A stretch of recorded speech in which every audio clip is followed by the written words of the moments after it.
This is Komodo National Park. It stretches across several islands in Indonesia and is home to about 3,000 Komodo dragons. For years, tourists have been able to climb the dirt and stone paths that cross the islands to view the endangered reptiles. The dragons are protected by Indonesian law, and the national park was created to preserve the animals. Indonesia began breaking ground on an updated tourism facility on Rinca, one of the islands in the park.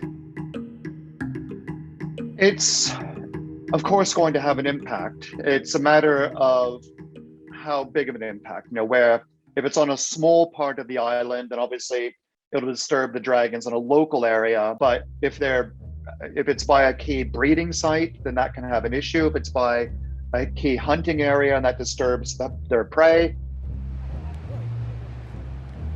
The work was done with some small local protests. But when a photo of a dragon facing off a truck began circulating online, the project came under more scrutiny. Opponents worry the new plan will ruin the local environment, but the Indonesian Ministry of Tourism has said the project will not disrupt the dragons. A lot of pictures have been,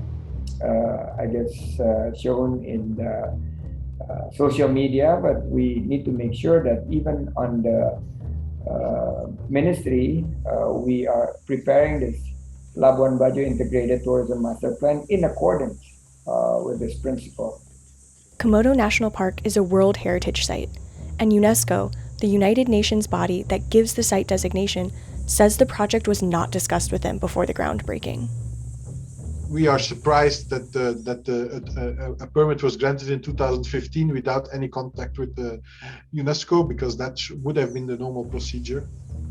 We have been in close contact with UNESCO, and both here as well as the region, and we have been able to clarify that there has been some misunderstanding in the press being reported that the deadline for the report is actually February of next year. We all know that tourism is one of the benefits that comes with the World Heritage listing, and countries are also interested in that. But at the same time, it's also a threat to many sites because of over-tourism.